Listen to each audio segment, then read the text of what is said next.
I request everyone to please reassemble for the last session.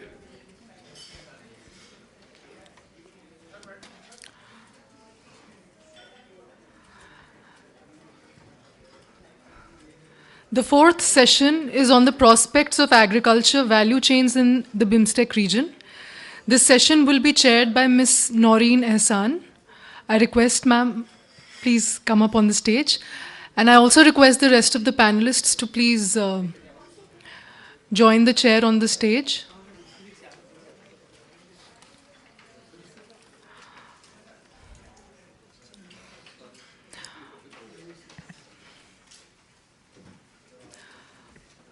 A brief introduction for our chair.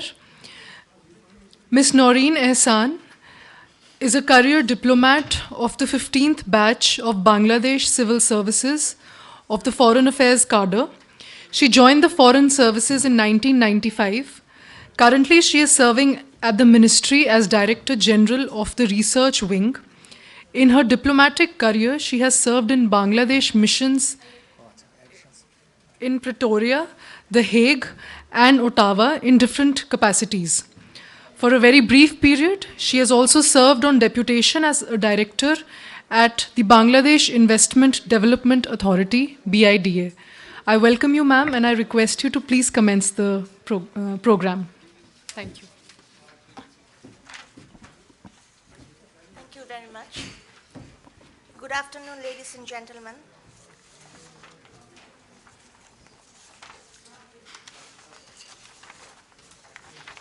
So this session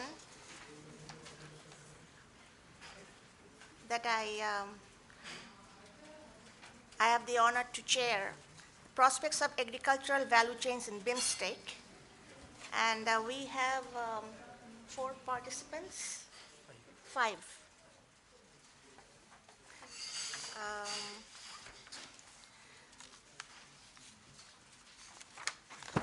This one. So the first speaker is Dr. Orakos Napisutung Tuwang. Sorry if I misspelled the name. Is Faculty of Economics, Kasistart University, Thailand. Please, ma'am, I would request you to make your presentation.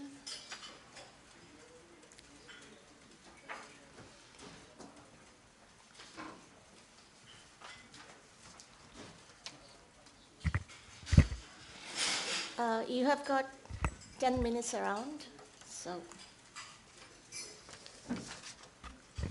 Good afternoon, everyone. It's my pleasure to be at this very important and interesting meeting. My name is Orashot Naprasintuwong. I'm from Thailand, perhaps the only one representative from Southeast Asia and only one from Thailand here. I am representing also Kasistart University, Faculty of Economics. Okay, so today I have heard a lot about trade, particularly among BIMSTEC members. But my presentation today would not focus particularly on trade, but I would focus on one of the most important policy in Thailand at the moment, which is bioeconomy model. And I would use cassava value chain as the example of what bioeconomy implies for this particular sector.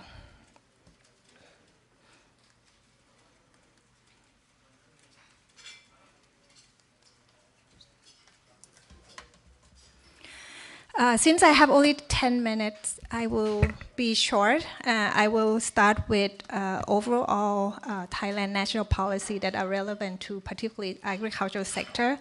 I will emphasize on bioeconomy policy and then give you example of cassava value chain. Perhaps the most important policy at the moment relevant to all sectors and also included agriculture and food sector is what we call national strategy. This is the very first long-term national strategic plan, starting in 2018 up to 2037. So the vision is that Thailand would become a developed country with security, prosperity, and sustainability following sufficiency economy philosophy, or we call SEP. This philosophy was developed by our late King Rama IX, and this concept is based upon moderation and use sufficiency as the model. Under this strategy, there are several sub-strategies. Two of them that I want to emphasize would be strategy on becoming national competitive, and the other one is strategy on eco-friendly development and growth. The first one is the strategy on national competitiveness enhancement. Thailand has set two goals. One is to become developed countries with stable, sustainable economic growth, and the other one is to improve our national competitiveness. So Thailand would like to explore by adding value to agricultural sector, thereby improve productivity and quality, including product diversity. And that would help improving farmers' income. In order to do that, they set up future industries, which we believe will be a growth engine to advance innovation and technologies. I will show you next what Thailand defined as key industries. We have targeted S-curve industry. The very first S-curve included here are food for the future, agriculture and biotechnology, and three other ones. The current one we call the new S-curve industries. So biofuel and biochemicals are included, and also some others, including medical hub, digital economy, etc. So focusing on bioeconomy, we can see that agriculture and biotechnology is already defined as one of the first S-curve, but now we are moving into biofuel and biochemicals. The second one is called Strategy on Eco-Friendly Development and Growth. And again, we set goals under this strategy to conserve and preserve natural resource and environment, to restore and construct natural resource and environment for mitigation of negative impacts, to ensure particularly balanced utilization of economic growth and natural resource, and also balancing development with ecosystem. And all these goals would help Thailand to promote green growth and sustainable development through bioeconomy. So now I want to emphasize what we call BCG, or Bio-Circular and Green Economy Model, or Economic Development Model. This model is to transform Thailand to be more competitive advantages using science, technology, and innovation, so that it would create more economic value or added economic value, and at the same time balance between conservation and the use of natural resources base and biodiversity. The most important part of this also is to use public-private, people, universities, research institute, foreign network to transform the country under this model. So it's not just public-private or people anymore. It integrates all other important stakeholders under this model. So under this BCG economic model, one of the important things is to improve investment. So there are two parts. One is public investment, and the other is to promote investment by the private sector. So from the public sector perspective, the government would like to increase R&D spending, and also offer tax and non-tax incentives to boost also private sector's R&D spending. So the target is to increase R&D spending from the government from around 1% of the GDP in 2019 to 2% by 2027. So one of the examples of public investment is to develop what we call BioHub Asia, which is part of the Eastern Economic Corridor on the east part of the country. BioHub is the first vertical co-creation estate on BCG in Thailand and also the first in Southeast Asia. This will house biofuel and biochemical facilities. It has production facilities for bioenergy, biopharmaceuticals, healthy foods, and also biorefinery. So companies who have invested or be part of this BioAsia or BioHub Asia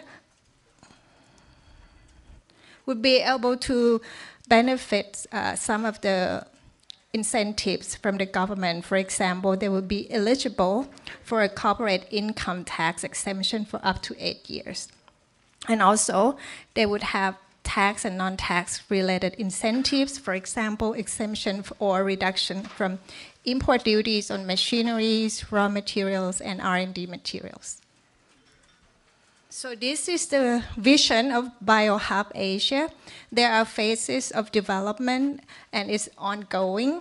So the project objective is to help diversify exports. We talked about products earlier today about the mix of products that we want to develop. So BCG Eco Park Agro-Industrial Park is part of this. We want to uplift farmers' income by improve and increase quality of farm products. So around this BioHub Asia, there are farming area that provide raw material. Cassava is included. To help and accelerate transformation of innovative and advanced technology. So there are facilities that have very good investment in high technology under this BioHub Asia. Last is to use green energy also for better environment and for zero-based management. I think I don't have a lot of time, but I want to say that bioeconomy is part of the big green economy concept. And the vision is to stimulate the growth using this model to generate products from only 2% of GDP up to 10% of GDP. And the concentration would be surrounding bio-based industries. So why Thailand adopted BCG model? Well, first, because we have abundant raw materials. This ranking might be slightly different from today. This is 2017, but again, Thailand is still the #1 cassava exporter, still #2 sugar exporter, and maybe second or third of rice exporter, and ninth palm oil exporter. So we have abundant biomass within the country. This picture captures several possible products under BCG economy. So you can see that some of the products are very upstream primary products, some are semi-processed, and some are very advanced processed products that have very high values. For example, on your right, we have products that have functional properties. We might have more products into chemicals. We have energy products here. So there are many possible products that can be developed under this BCG model based upon our biomass. I want to quickly go over cassava value chain, and I don't want to go into details, but I can tell you that from the very left panel is, sorry, it's quite small, but I would go through the top to the bottom from upstream to downstream. So just take part of this at the top. This is upstream. Not only Thailand use in the country cassava raw material, but we also import cassava from neighboring countries. Majority of them are roots and dry chips. Once we imported this in, we have two main industry. One is primary processed products, and the other one is semi-processed product. The primary processed product are mainly dry chips and pellets. The other one is basically starch and modified starch. And there is one other sector that can be important in the future, but not very significant at the moment. It's very advanced technology used for biorefineries, etc. This picture is the bottom part. I apologize for using the wrong box. But the bottom half say that not only we process that for domestic consumption, but we also export significantly. So for chips and pellets, we use about 30% of those in the country, and we export about 70% of them. The other important group of products are starch and modified starch. And for the rest, we have very, very small shares at the moment. So it's not very significant in this picture. Chips and pellets are used mainly for ethanol production. Thailand has not only used ethanol for general consumption, but it's very important for our bioenergy. 2 minutes. Okay, I think I would leave these slides for the organizer to share, but I would go quickly that all the nodes of this value chain has challenges. Okay, so I want to maybe go to the very important ones. The upstream one is that we still have very low productivity. We face challenges from climate change, from diseases, particularly CMD, cassava mosaic disease. Even though government trying to fix this by different support programs, but still face this challenge, we still have low productivity. So that is one problem. In the midstream, we do have to import some of the raw materials, particularly from the neighboring countries. And they have to still compete with domestic and other importing countries. So they have to compete to procure raw material. We don't have sufficient cassava supply within the country. So the challenge in this midstream is to build competitive advantage. If you go back to what I mentioned earlier about BCG, we have to develop more value-added industry. And so we want to invest more in science, technology, and innovation for high-value products. I will skip this. And last is the downstream. It's very, very high dependency on Chinese market. All of the products that I mentioned earlier, we exported mainly to China. So any vulnerability or any uncertainty in Chinese market would totally affect Thailand cassava and cassava product exports. So this might be a summary of high-value cassava-based industry. It covers food, feed, chemicals, energy, and possible other more advanced products, including pharmaceutical and cosmetics. Within this concept, it's not just bio-based industry, but we adopt green economy. If you look at this, we have wastewater or waste management here. And we also target for carbon reduction under this model. So in summary, Thailand prioritized bio-circular and green economy for development under this national strategic plan. Bio-based industry are being boosted by both private and public sectors. And last, which is most important, is we have to invest in generating technology, good technology. So science, technology, and innovation would be Thailand's strategy at the moment. Thank you very much.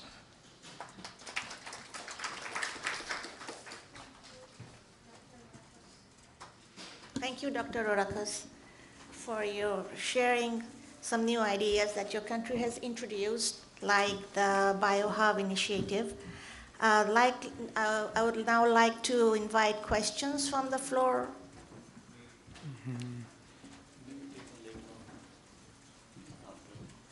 All together? But the lady has raised the hand. Maybe quickly we can listen to her.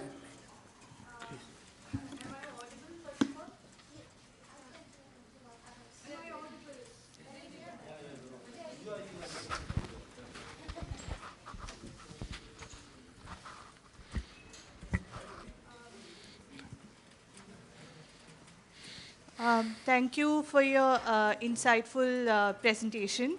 I'm Dr. Anupama. I work with RIS. Part of the work that I do also has to do with bioeconomy.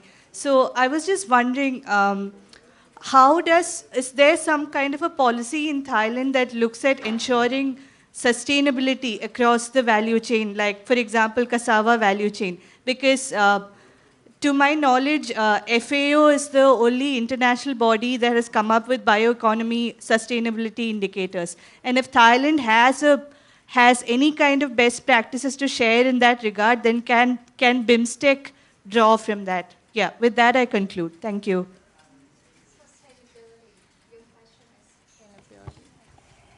Your question is sustainability. How does Thailand ensure sustainability across the value chain by looking at the agriculture value chain through the bioeconomy paradigm?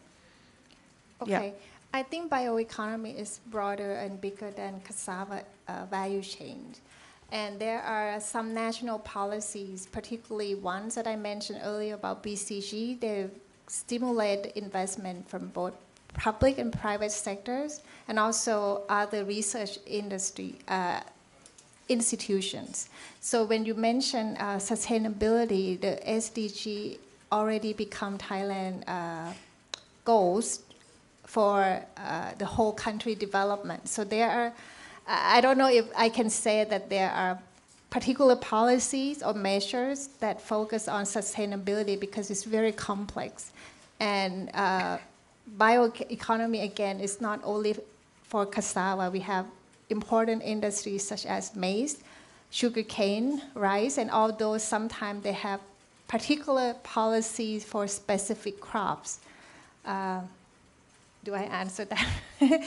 Do I answer your question? Maybe I can have a discussion with you later on. Yes, I yes, look forward sure. to it. Thank you. We're running out of time.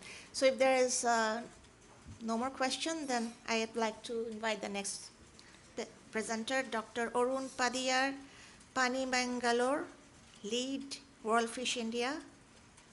You have the floor, please. Thank you, ma'am. Good afternoon, ladies and gentlemen. Thank you for including fish in this important workshop, and also inviting us, World Fish CGR organization, to this particular event. So my topic is a prospect of fish value chain in BIMSTEC. So I'm covering all the countries here, from production to consumption and trade, and finally the challenges and opportunities in this sector I'm covering in next 10 minutes. So BIMSTEC is a powerhouse for fish, and I'm talking only about animal source. When we talk about aquatic foods, there is also algae is also there, around 15% if you look at FAO nomenclature. But I'm not including that, only animal-based sources of food here. So it is taking about 14.25% of the global fish production. So that's a significant contribution.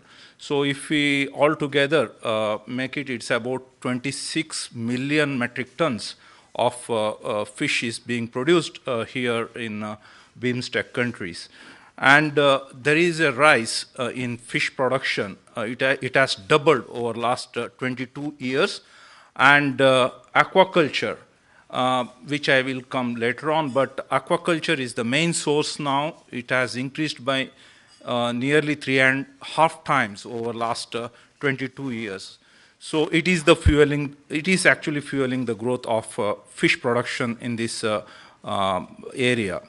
And if you look at per capita consumption, supply of fish in 2019, which is available now in FAO database. That is in BIMSTEC, if we altogether populate it, it is 11.94 kg per year, whereas global is 20.46. So we are around 8 kg down. So lot of opportunity to enhance fish consumption. If you see BIMSTEC fish export, it is the valuation is about 14.5 billion US dollars in 2021, and imports was about 4.3 billion US dollars. So export mainly high value species, prawns and crabs and marine mollusks. They are the major commodities exported, and imports, that is the processed fish. Maybe today what we have eaten here, the fish, fillet, the fry was there. Maybe that was from Vietnamese basa. So, it is that kind of value-added production is not there in India. So coming to India, India is the largest producer in this block. We are producing about 17 million metric tons last year as per FAO data, and it is the second largest fish producer in the world. So after China, our total valuation of this sector is nearly 3 lakh crores, that is about 36 billion US dollars in terms of GVA. And last year, we exported nearly 60,000 crores worth of seafood exports, and it is equivalent to 7.5 billion US dollars. So it is giving jobs in India alone, 28 million people. That is mainly in coastal areas and riverine areas. A lot of fishers are involved, and also nowadays fish farming is developing even in Punjab, Haryana, Western UP, Central Maharashtra, and also lot of development even in Nepal, Bhutan, and Myanmar. It has developed, very well developed, and Thailand is known as one of the powerhouse in aquaculture. So if you look at contribution of various total BIMSTEC block to the fish production over the years since 2000 onwards, the contribution to the global production has consistently increased, and it has reached 14.25%. So if you look at fish production by member countries in million metric tons in 2022, with of course the recent FAO data here.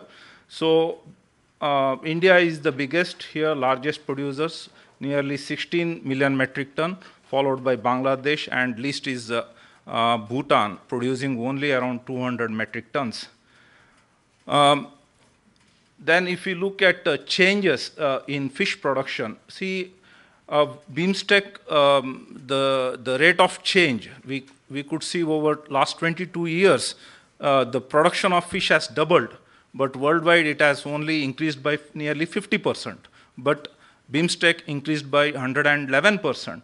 So Nepal was the highest one which could enhance its production by employing aquaculture. We could see 2.5 times increase in its production, whereas next Bangladesh and India also increased nearly 2 times. Interestingly, the fish production in Thailand has gone down, mainly because overfishing in the coastal areas. This is very important thing because Thailand depended mainly on marine fisheries, that's called capture fisheries. It's more of hunting. So fishing practice was not sustainable. That is one of the key challenges. And another thing is that high intensification of aquaculture. Thailand was early into aquaculture much before India and went for very high super intensive system in 2000 itself. So it has faced a lot of disease issues, biosecurity issues, and also trade issues due to antibiotic and other contaminants in the exported commodities.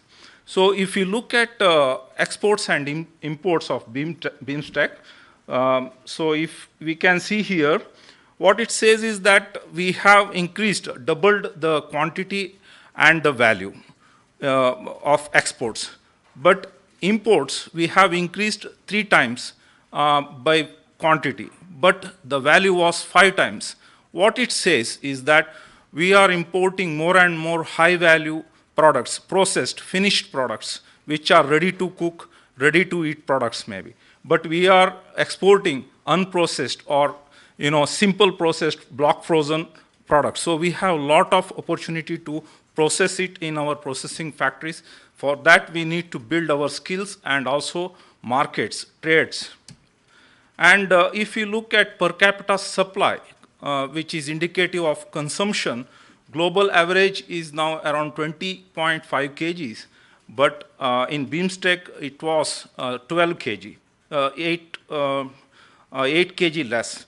So other, highest is in Myanmar, nearly 41 kgs, and least is in Nepal, which is nearly 3.5 kg. Lot of scope to improve the fish consumption, and mainly due to changes in dietary, shifts in the people and also incomes.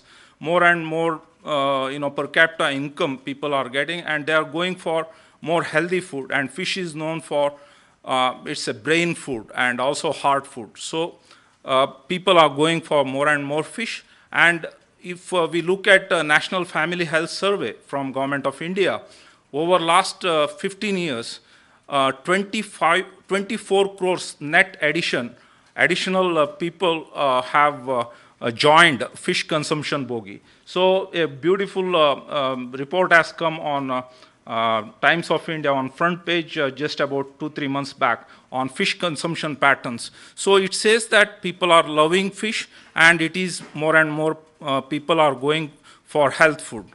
So if you look at production surplus or deficit, except in Bhutan, Nepal, and Sri Lanka, all the places there was surplus production. That means the surplus will go for export or for degradation, production of fish meals or animal fodders or for other purposes, fish silage, fertilizers, and all. If you look at the role of aquaculture, earlier we were dependent on marine fisheries, more and more capture fisheries, but after 1990s, due to industrial fisheries, the fish production from the marine catch has come down and or stagnated worldwide, and aquaculture picked up to satisfy the global need. And if we can see, BIMSTEC aquaculture production increased more than 53% to the total production in 2019. And globally, if you see, just in 2022, the aquaculture crossed 50%. That is now 1 in 2 kgs, 1 kg out of every 2 kg what we eat is from aquaculture. So increase in aquaculture production, we can see here, global aquaculture production over 22 years is nearly 2 times globally, and in BIMSTEC it is 3.5 times. And highest in Sri Lanka, this is aquaculture production, nearly 12 times increase we can see, followed by Myanmar. So India, it was about 4 times increase in the fish production in aquaculture production in last 22 years. And in India, especially, this production came from Andhra Pradesh. Today, about 40% of our fish production from India comes from Andhra Pradesh, and the big shift in aquaculture has been adopted by agriculture farmers. Today, 20% of the irrigated land in Andhra Pradesh, in Krishna Godavari basin, is utilized for fish production, and that is feeding up to Nepal, Bhutan, and also earlier, before 2010, it was going to even to Bangladesh. So that was the power of Andhra Pradesh food, and now I was told that even Myanmar fish is coming to rohu katla is coming to Bangladesh to cater the need, because Bangladesh is a deficit country in fish, so they have to go for that. So major challenges, if we look into, again, it is ever increasing demand for fish, so there is more and more supply is required. we see, yeah, 2 minutes.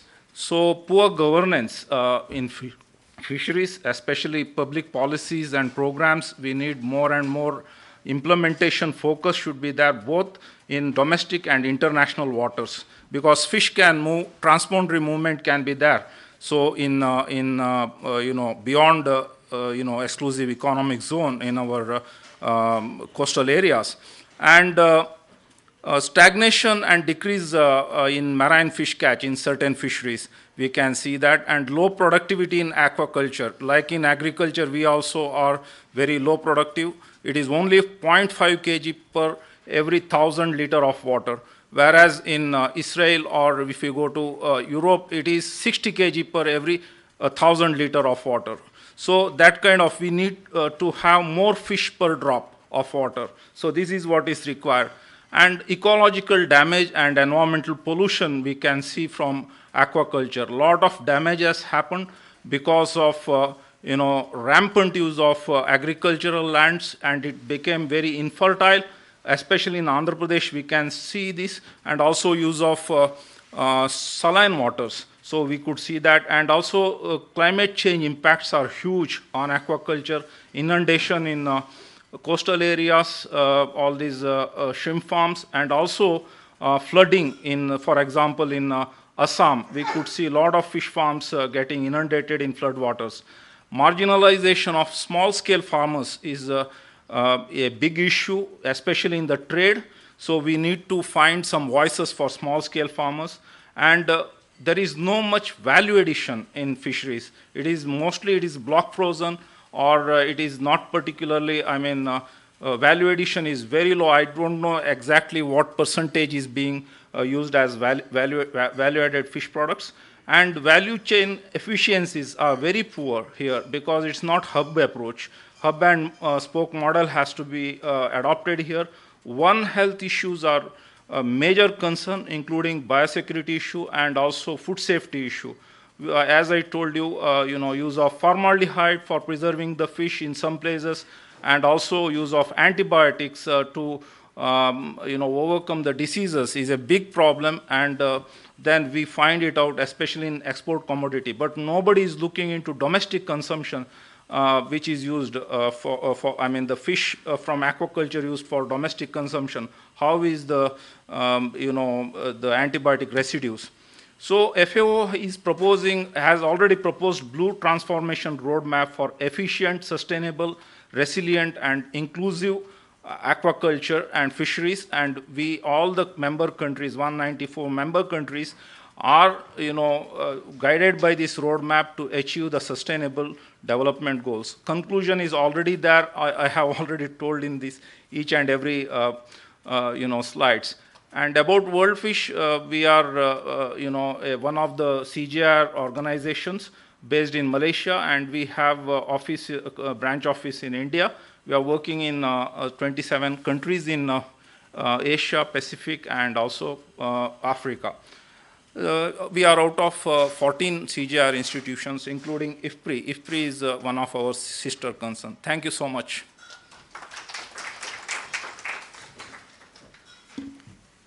Thank you, Dr. Arun Padiyar. It was a very information-rich presentation. Would anybody like to ask any question at this stage, or should I invite the next presenter? If there's no question, the next presentation is going to be by Dr. Anil K. Dixit, Principal Scientist, ICAR, National Dairy Research Institute, India. Very good afternoon to all. My focus of this presentation will be on dairy value chain. This is my flow of presentation. I will skip first 2 points. This overview of agriculture, because we have much debated so far. And as Dr. Divesh Roy mentioned, that dairy trade and value chain are synonymous. And we are trying to find out what kind of interventions are required at each stage of dairy value chain so as to leverage its effect, and what are the way forwards. If we look at the dairy export from India to rest of BIMSTEC countries, though it is improved, in total, but it is highly fluctuating. So these BIMSTEC countries are not the loyal partner of agriculture, this dairy sector. India has a lead in dairy sectors. The flow of trade is from India to other BIMSTEC countries. And we can see the Bhutan has a little bit stable flow of this trade, and the rest of the countries it is fluctuating. And likewise in all countries in value term as well as in the quantity term. And with, if we talk about the determinants of this trade export, we found that this tariff has a negative relationship. Earlier, Madam was also mentioning that we need to liberalize the tariff, but it is not always necessary, because if you look at the tariff in case of Myanmar, we have a preferential trade agreement with Myanmar, but there is hardly any scope to further export of dairy product from India to Myanmar because of the market size. There are different factors affecting the economy of the country and market size. If we go by the dairy product export of cheese, only potential we can find out in Thailand. Other markets are saturated. And the cheese code under 690, potential is in case of Thailand and Myanmar, whereas other markets are saturated. The export of butter and dairy fat and oils, good potential in Bhutan, Thailand and Myanmar. And in case of this butter under code 590, the potential is only in Bhutan and Myanmar. Other markets are saturated. This is similar kind of the case in case of the SMP. SMP is already saturated all markets. We will talk about this now, the dairy value chain under Indian perspective, starting from the artificial insemination, mapping of the downstream and upstream value chains, and dairy processing units. Before that, I would like to share key or very interesting point on dairy sector in India. We are the largest producer in the world, contributing around 24%, but hardly our share in export is 1%, less than 1%. And the total factor productivity, we have estimated 3.9. Annual growth is 3.9%, which is above the crop sector in India. And the return to the investment is also very good, but still this sector is underinvested in case of livestock R&D.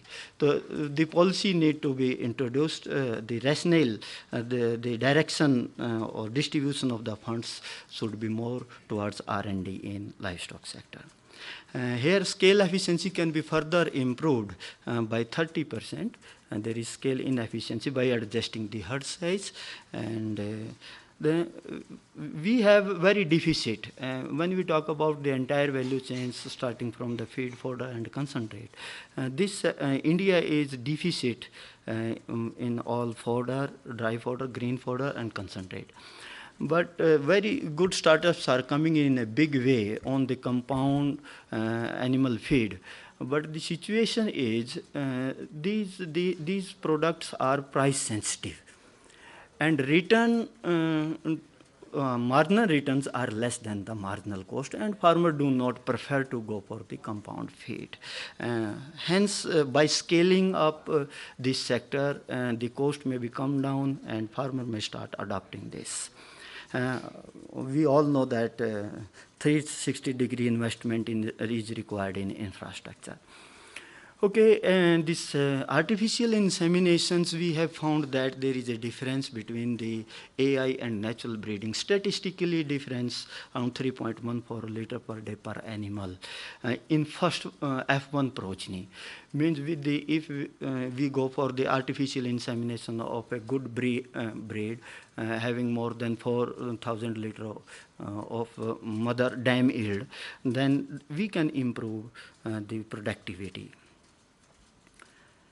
And assessment of progeny, we use here the double hurdle model and found that two are the key factors. One is inseminations, and skill of the inseminator is very, very important. And other important factor is the training so as to improve the marginal efficiency of the farmers.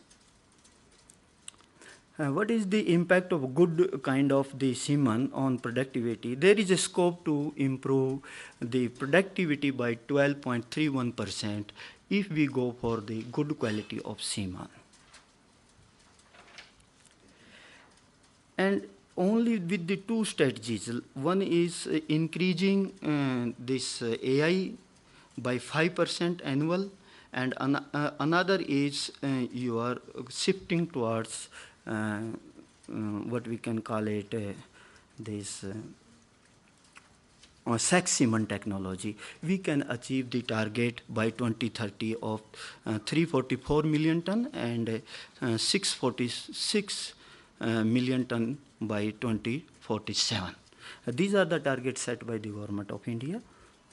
And when we map this value chain of downstream actors, we found that the shorter chain is a better chain in our case, although the cost of milk production is high, but returns are high. The educated entrepreneurs are coming in a big way. They have established their own territorial market around these metros and NCR regions. They are tapping the premium customers. They have their own network and they are getting the good profit out of it. When we map the value chain downstream actors, different factors come in the mind. When we talk about the feed and fodder, it is really need to look into in a holistic manner how to improve. On one hand, we are burning our straw, and on another hand, we have a shortage of dry feed, around 24%. So definitely some startup can come up and because we all know that the logistic cost is very high, it is not so easy task, but startup can do that and this demand and supply gap can be met. On another hand, the financial, we need to have a value chain financing. Other workers like Birthal et al. Has also suggested that because in case of the dairy farming, the startups are using their own funds. By 56% they are using their own funds. It means the institutions, banking institutions, non-banking institutions should come forward and they should finance the entire value chain. And when we talk about the animal supply or sale or purchase of the animal, there is no what we can call it a system. There is no perfect system to identify the breed and the other things. And we have also used this choice of value chains.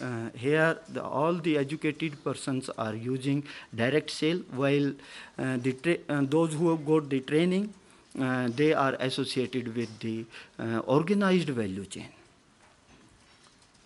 The profit is also high in case of those who got trainings and who concentrate on the food safety index. Food safety index score is positive with the profit.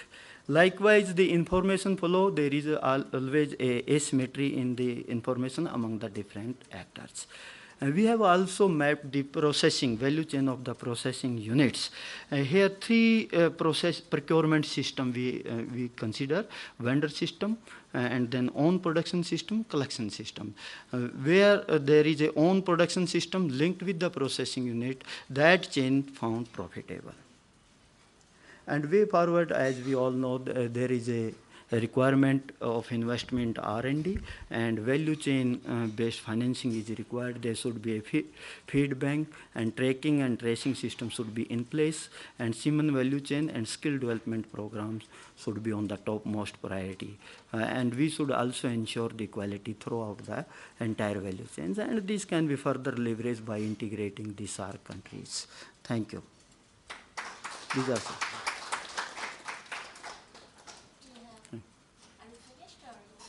finished. I have given 2 minutes later. I finished. Sorry about that, but in case the 1 more minute can be allowed. Okay, if there is any query from the audience, I'm here to defend Query that. from the audience, please? No? In that case, Thank you. Thank Yes, you. yes, Dr. Arun. Okay. Dr. Arun, go ahead. Regarding this, now I have seen recently a big advertisement from Amul saying we are also selling in United States with one of its partner. So what is its implication? Do we have any kind of duties, or what is it the same milk here what we are selling? We are Yeah, selling yeah. that? Milk is same. We have the loyal partner. UAE is our loyal partner, followed by USA. Because of NRI population, in our gravity model, you will find, I will show you, where there are more NRI, there is a demand of our product, and particularly the processed product, ghee, etc. So that's why now this Amul and others, good brands, they are exporting to US also. But we are facing problem in case of European Union because of their standards. Otherwise, there is no problem. Oh, so many questions now. Yeah, yeah.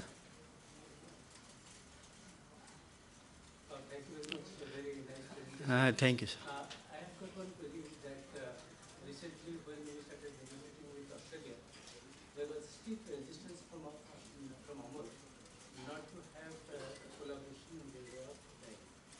Okay. So the export products coming from Australia to India could be completely different one that what we are producing in India. So where is the conflict and what is the point of Amul not to allow Australian dairy products? Sir, to protect the interest of Indian farmers, actually they are producing at a lower cost, and our market will be flooded with their products, and we have to take care of our farmer as well. That was the only one reason.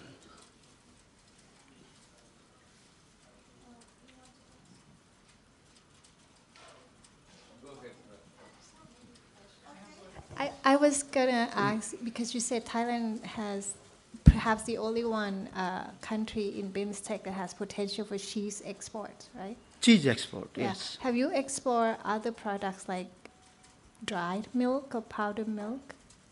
It's one of my favorite Which dairy one? product from India. Powder milk, that is there, already flooded. All BIMSTEC countries are flooded with powders. SMP, there is no problem of SMP. Even there is a stockpiling of SMP in India and other countries as well. Because during the COVID period, they could not export. And what the company did, they convert into the SMP. Whole milk converted into SMP.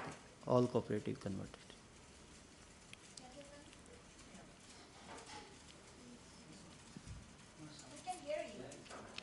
I'd like to know, because your cheese in the gravity model, there's no significant like that. Why in the cheese? Sorry. So because in your gravity model, so the applied tariff is not significant for cheese, whereas it's significant for other commodity in dairy products. Okay, although our cheese, this mozzarella cheese is good across the globe, because buffalo-based milk cheese is always good, but the quantity is very less. Quantity is more of the SMP and butter only. Now we are diversifying. We start diversifying the product for other market, but these are the two major products for exports.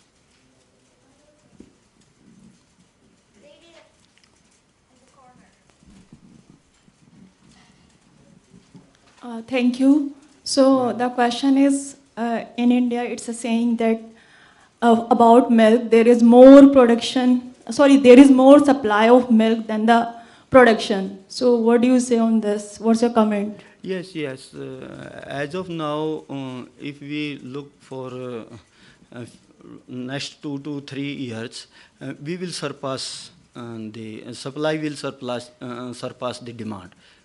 There is more production than the requirement. More supply, yes, of course. Okay, that is another chapter. Yesterday I was listening news 3,000 liter. The spurious ghee was they caught in Gujarat itself.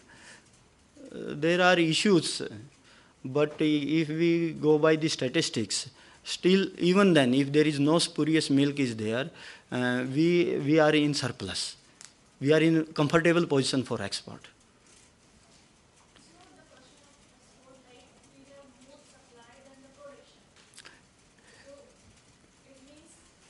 Okay, there are different opinions. This increase in supply is because of your adulterated milk in the market, and some says that no, hardly there is any adulterated milk. The adulteration is only of water, because we don't have any data over the period what percentage of adulteration is there in the milk. We don't have data. No one has data, but definitely we are listening news. There is adulterated milk, there is adulterated ghee and adulterated khoa, particularly during the season of Diwali and other festivals. Actually, it's very much in our culture in the South Asia, mixing water in the milk. Without mixing water, we cannot think about selling the milk. That is there, So, that is yeah. there. So, the gentleman, Yeah, thank you. I think it is a category of different milk. Milk with water, milk with no water. Yeah, I call it low-fat milk with water, so it's acceptable. But yeah, but our point is well taken, right? So the quantity measured at the farm level and at the market level are different because of yes, so many of factors. Course, okay. Of course. In the beginning of your slides, Dr. Dixit, you said it's saturated. That market is saturated. I didn't understand what is saturated. Saturation, there is little scope for further expansion of these products in the BIMSTEC countries. Yeah, saturated by who? Is by India itself? But or India is already supplying their product so there is to no the scope market. for There is no increasing. further scope to further enhance the. Okay, thank you. any more questions? I see no more questions, then thank you. Dr. Dixit, Thank you. You depicted a very comprehensive picture of the dairy industry. So now I would like to request Dr. Sendhil R., Associate Professor, Pondicherry University, India, to make his presentation. Okay, this one. Thank you. Respected Chair, fellow panelists, distinguished delegates, and ladies and gentlemen, very good evening to all of you. Before starting my presentation, I would like to thank Professor Mohanty and his team for inviting me for sharing my thoughts. So given the session on prospects of agriculture value chain in BIMSTEC, so I would like to share my thoughts on leveraging value chains to foster agricultural trade and growth. So I have organized my presentation under 4 heads. I will be talking a few statistics on the status of agriculture and trade in BIMSTEC region to set the stage for the presentation. And then I will be focusing on regional value chains. I will be focusing 3 commodities due to paucity of time and benefit of the audience. Then I will be highlighting the challenges in strengthening or developing value chains, followed by opportunities, and then a take-home message. So we all know that agriculture is an important sector, but looking at the statistics, if you see, the share of agriculture in the overall GDP is declining. Of course, it indicates the economic development. And for India, it is hovering around 17%, right?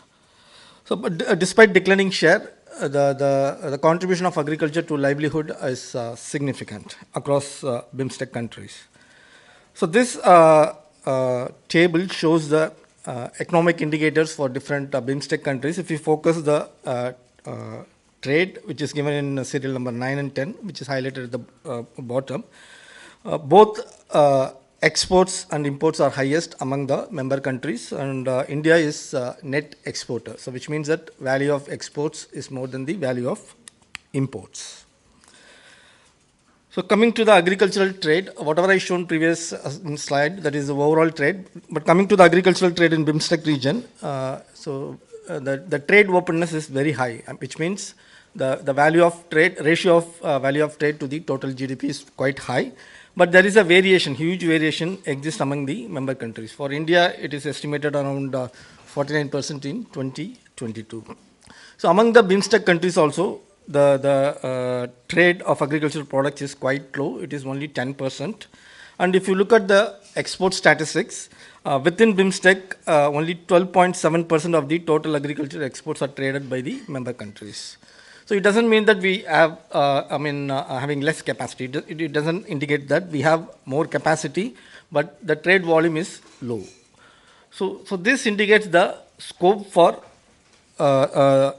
leverage the value chain. That is, it can have better opportunities to increase the trade volume and also to increase the number of agricultural items. Obviously, a question arises, how to do that?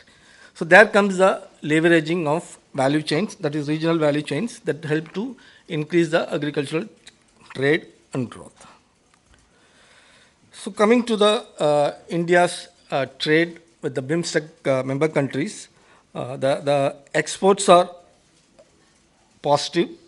I mean, the growth in export is positive, which is 2.25%, whereas the growth in imports are negative. It is declining in the recent past. And regarding the share of exports, India is having around 8% share in exports, and in imports it is having around 2%. It's quite low. So regarding the participation of India with respect to the BIMSTEC member countries, if you take the value chain participation, India's participation is more of global rather than regional, right? And even in that, India has higher backward linkage, which means that it imports raw materials from other countries and it produces the final goods and services, and then it uses for the domestic need and as well as exports. So I have listed some of the items traded by India with the BIMSTEC member countries. And in the beginning itself, I told India is not only exports commodities, but also imports. And obviously, India is a net exporter. And regarding the imports, pulses is one of the major imported commodity from Myanmar. So now the question is, we have to leverage the agricultural value chain to foster trade and growth. So there are some factors that drives the value chain to increase the trade. So the variables are listed here. So for example, increasing expenditure on food item, then increasing number of nuclear families and working in women who prefer ready to cook and ready to eat food items. Then demand for functional foods and nutraceutical foods are increasing. Then these days people prefer more of labeled food item because the consumer awareness is increasing, changing demography and changing lifestyle. So everything puts together having an increase in the demand for agricultural items. So this gives a scope for strengthening the value chain so that it will have some impact on the trade and growth. Right. Now the question is how to leverage the potential of agricultural value chains in India. So there are some areas where which you can leverage the activities along the value chain. So I'll be focusing on 3 commodities. Before that, I would like to highlight the general leverage points. For example, India can focus on high value commodities like fruits and vegetables, spices, which are already traded in BIMSTEC member countries. Then food processing is another area wherein the share of processed food to total agricultural commodities is quite low. So obviously, India can focus on processed food and value addition. And with the increased intervention of digital innovations, trade can increase. For example, blockchain is a technology which helps to trace the product, that is from the origin. It will help to find out at different stages, right? Then another leveraging point is collaboration. So member countries should treat other member countries as a complementary partner rather than competitive country. Another area for leveraging the value chain is strengthening the cold infrastructure, particularly in high perishable commodities, that is fruits and vegetables, which not only reduces the post-harvest loss, but also it helps to increase the efficiency, right? And apart from that, smallholders also can be integrated into value chain. For example, millets. Millets is one area wherein it is produced by marginal farmers. So that has to be aggregated, wherein FPOs can play a big role. And the last thing is embracing sustainability. It is not that producing agricultural commodity, looking into the productivity, but productivity should also be aimed at the cost of resources, right? For example, water footprint is a important area which has to be looked into. That is, when you are exporting commodity from one region to another region, it doesn't mean that you are exporting only the commodity, but you are also exporting the water which is used to produce that commodity. So such aspects have to be taken care. So I will be focusing on three commodities. The first commodity is wheat. So the left panel shows the basic value chain map. So I have highlighted some of the leverage points. For example, in production, instead of producing the conventional wheat, farmers can focus on producing biofortified wheat, because in BIMSTEC region, a significant share of population is having high malnutrition. Then apart from that, GM plasma exchange, quality seed trade, so these are all some of the activities which can strengthen the existing value chain. And another important component with respect to trade is segregated procurement. As of now, in India, we don't have segregated procurement, so which hampers the trade. So whatever wheat is produced, whether it's a good wheat or bad wheat, everything is procured altogether. So that has to be changed. And another aspect with respect to trade is incidence of kernelment. So if you look at the European standards, lots with incidence of kernelment is not permitted, but this kind of standards has to be uniform across countries. Sorry. And the second commodity is milk. Already Professor Adishik has spoken on this, but this research we did to compare the private and public sector in dairy cooperatives. So our analysis concluded that collaborating with private partners will help to reduce the post-harvest losses, and also it helps to increase the efficiency, and that reflects on the profit. So we have to focus on consumer choice. For example, milk powder is already traded with the BIMSTEC countries. So involving private players in the milk chain will help to increase the efficiency in producing the milk powder. And the last commodity which I want to focus is millets. This is a recent study we did. Of course, it is unpublished. So the leveraging point in millets value chain is right from production to consumption. We have a lot of interventions. For example, if you take the production, 80 to 90% of the production is produced by small holders and marginal holders. So they have to be aggregated to have enough produce to trade. And apart from that, the distribution channel also has to be strengthened with respect to millets. And millet is one commodity wherein the recovery rate is very low. So we need proper technology to have higher recovery rate. So these are some of the challenges with respect to agricultural value chain development. There are plenty of challenges. So most of the challenges have been discussed already in the previous sessions. Due to paucity of time and the benefit of audience, I'm skipping the challenges. Just I will highlight only the challenges with respect to trade in BIMSTEC region. So we have a disparity in infrastructure, that is among countries. Within countries also we have disparity, and among countries also we have disparity in the infrastructure. And there are instances of stalled negotiations. Then member countries should not think as a competitor. Then another issue is lack of database on agricultural value chain, and of course geopolitical concern also is a big issue with respect to trade. So what are the challenges I have mentioned here that has to be converted into opportunities? And some of the opportunities have already been discussed by the previous speakers. So just one or two I would like to highlight. For example, the geography of India, that is, it is having a better marine transport in comparison to the landlocked countries like Bhutan and Nepal.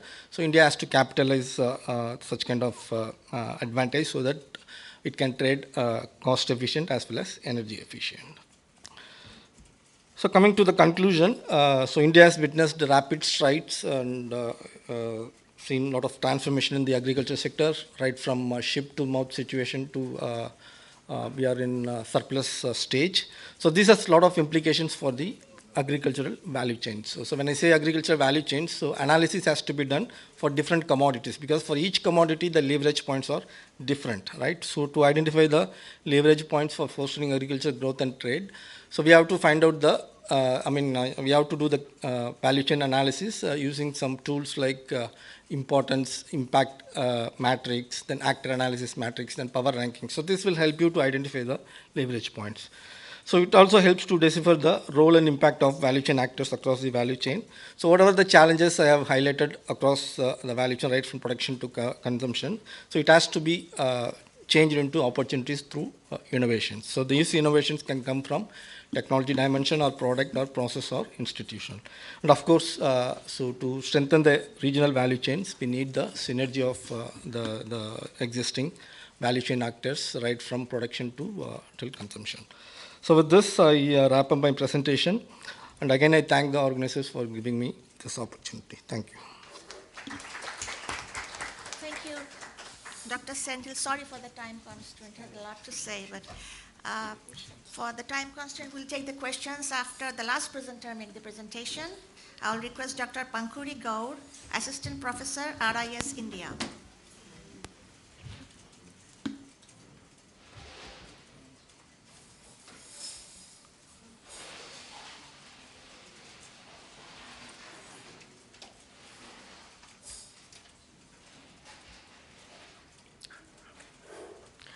Thank you, Chair. Good afternoon, everybody.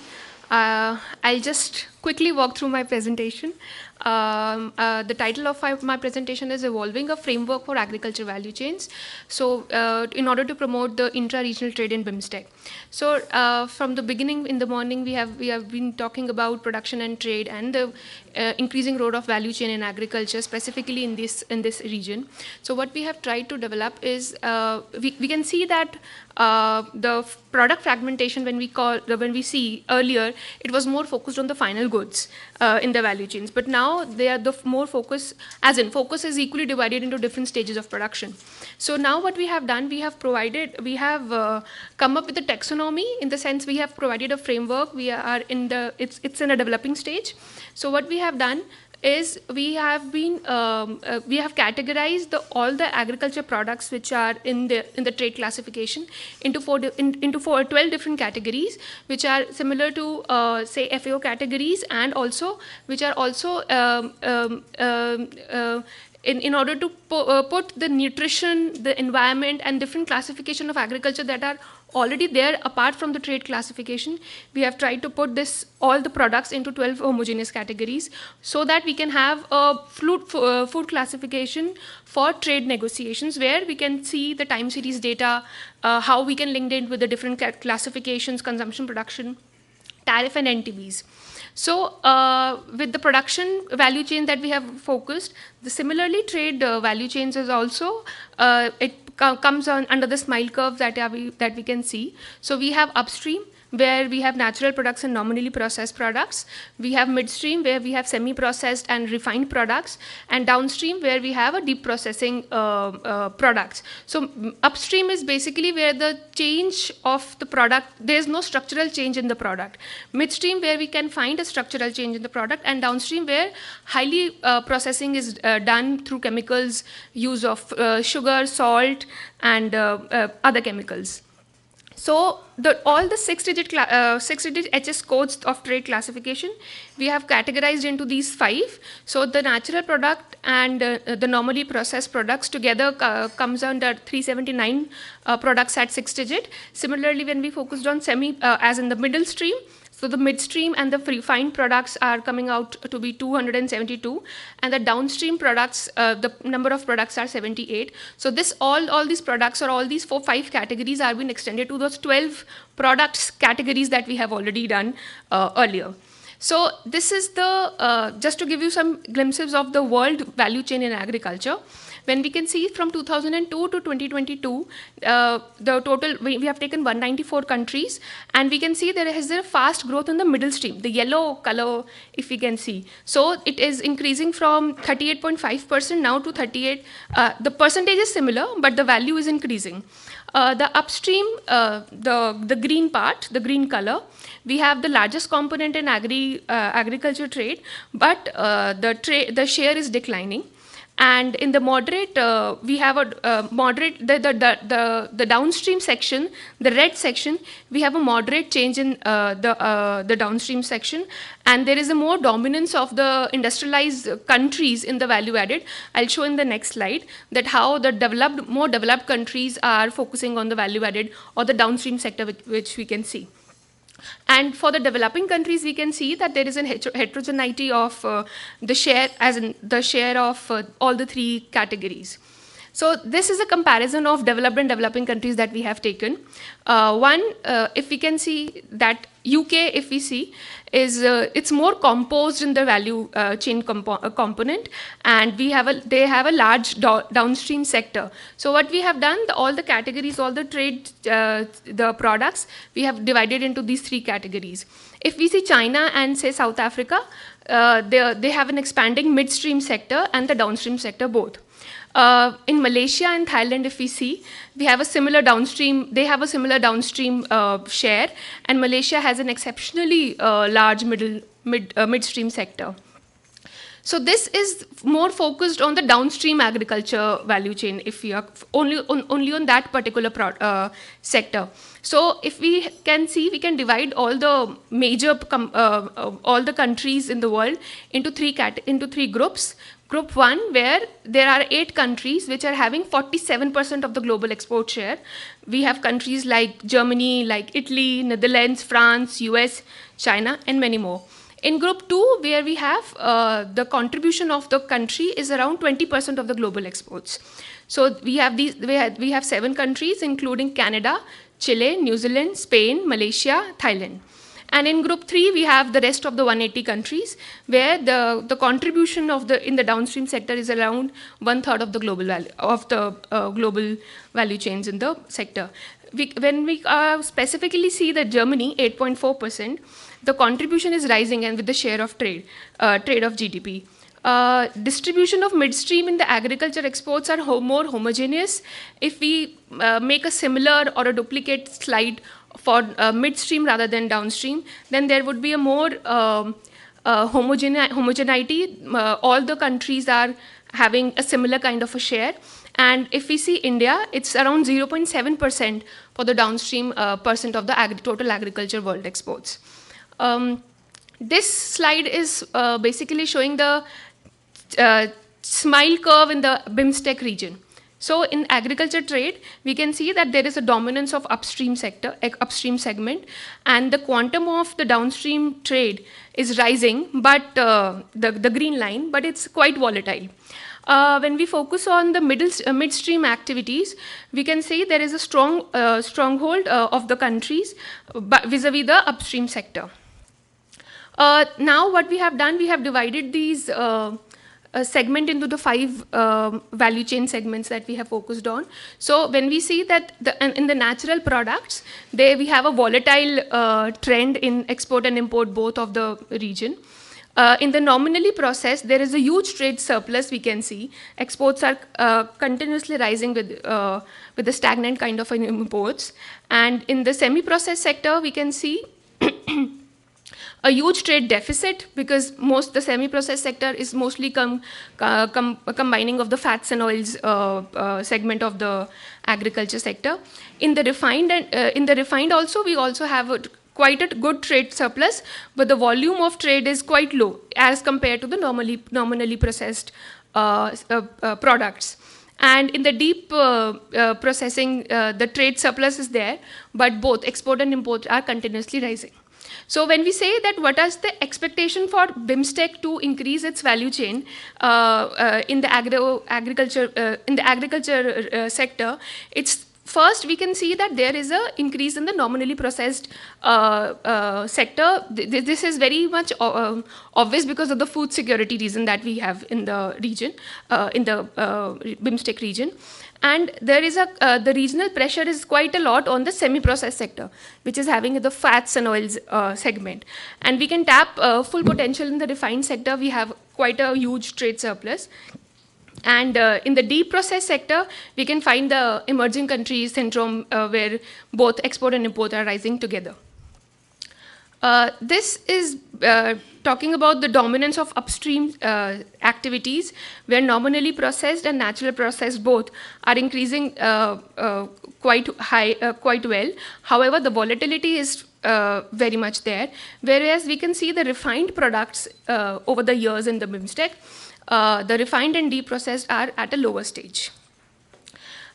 This is specifically talking about India and how the classification or the distribution of value chains in agriculture in India is represented.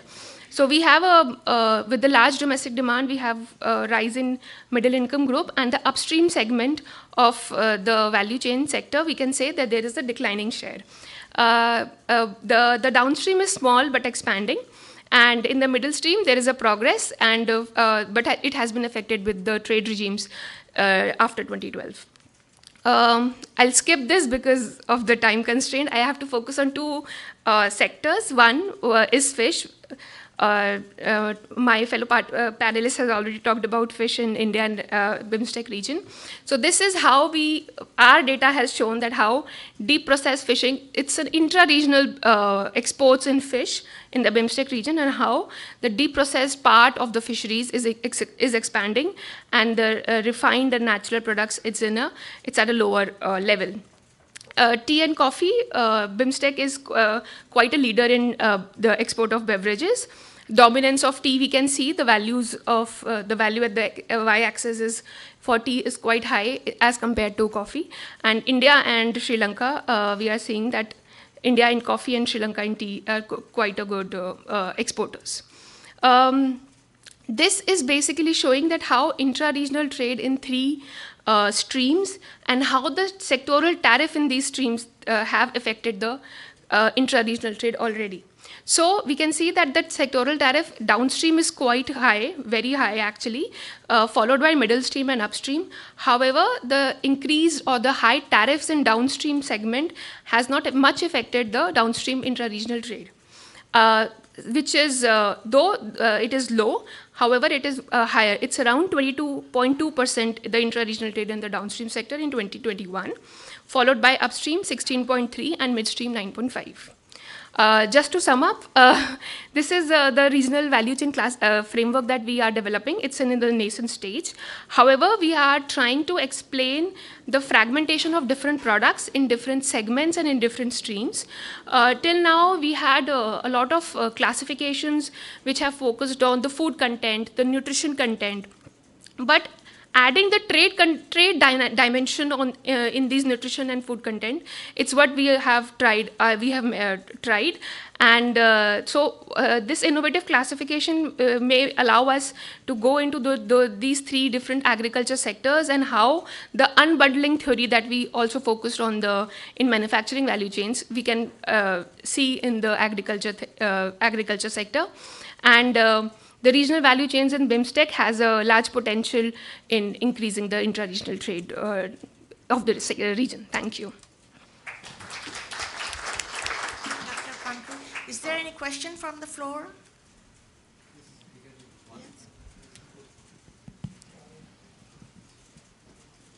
Thank you. It's regarding the hillshire fish. Yeah, hillshire, in fact, fishing did. So we have it, in fact, three countries in the BIMSTEC region: one India, Bangladesh, and Myanmar. So they have the common fish in the Bay of Bengal, which is hillshire. So, but in fact, ban period is dissimilar. Like in Bangladesh, it's 3 months, and in India, 2 months. And I don't know about the Myanmar. So, but the thing is that because of the dissimilarity, so the fishing is affected. So, can we have a kind of, in fact, agreement or towards a similar ban period, so that the whole regeneration takes place, and also the whole, in fact, fish community is facilitated through the same ban period? Thank you.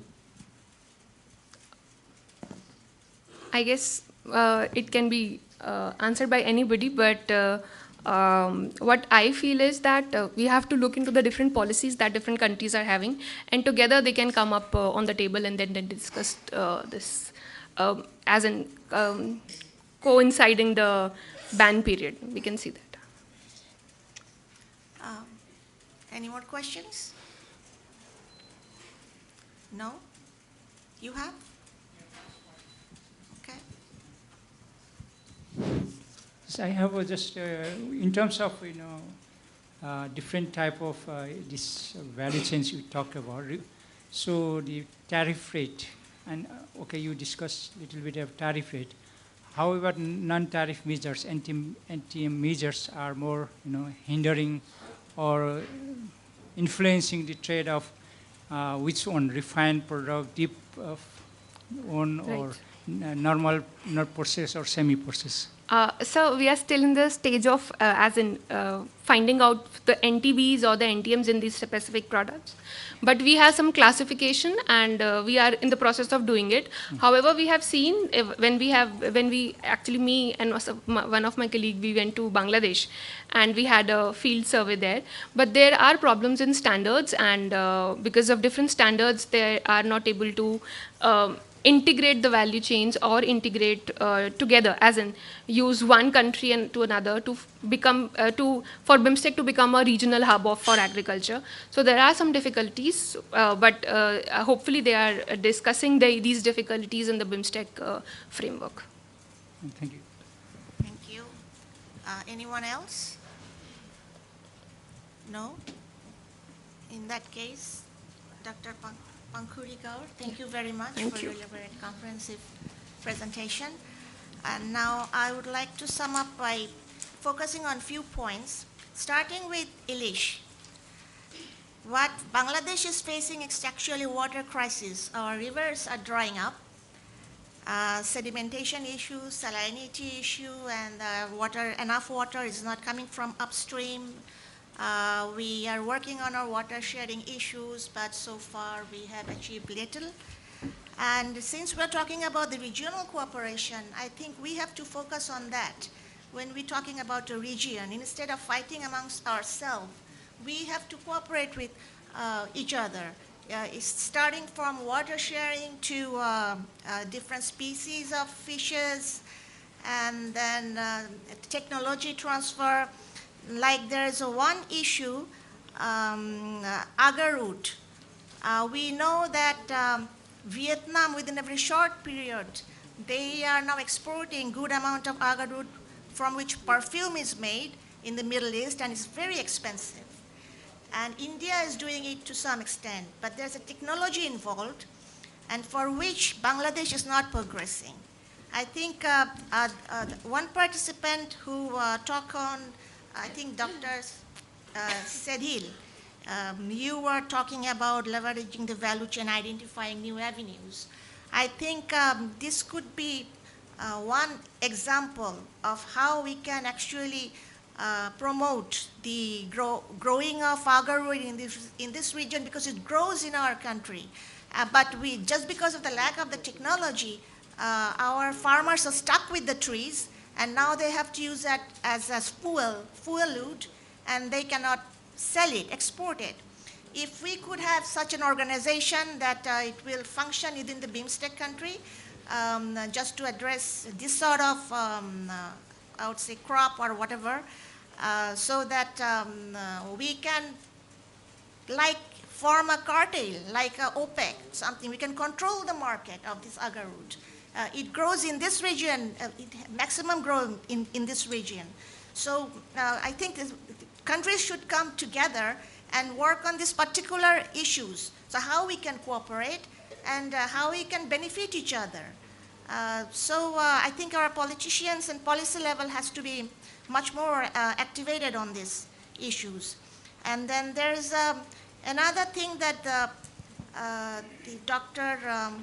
Arun Padiyar from World Fish, actually the deficit in Bangladesh, especially in fish, that's also because the rivers are drying and we have farmlands reducing. It's the same thing. Our salinity is causing the freshwater fish to die, and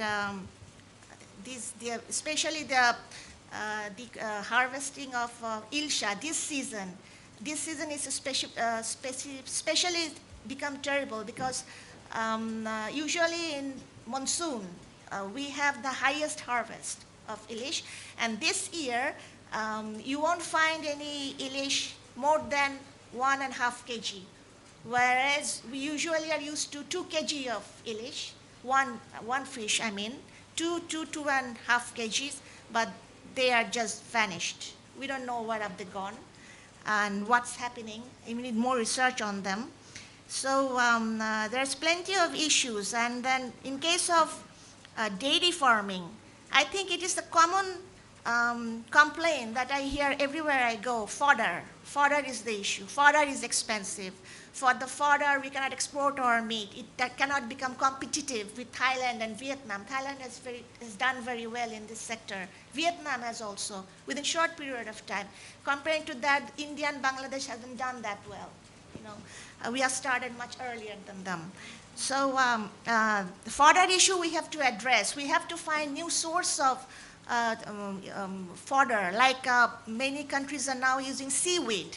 There are certain type of seaweed that are particularly used as fodder because they have effect on less methane emission from the cattle. So they are highly valued in England and Japan. So we have a huge coastal area, India and Bangladesh. We can focus on that.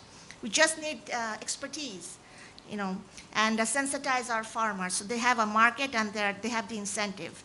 And the best thing I have found in this session, for me it was very educative, and is the BioHub initiative of Thailand. I think it's a new concept for us, at least. I don't know, you have introduced it in India, but yeah, we would like to, I think, very much copy this initiative in our country. We need that. And maybe I'm going to go back home and propose it to our ministry that we must open a channel to cooperate with Thailand in this area and to follow your model.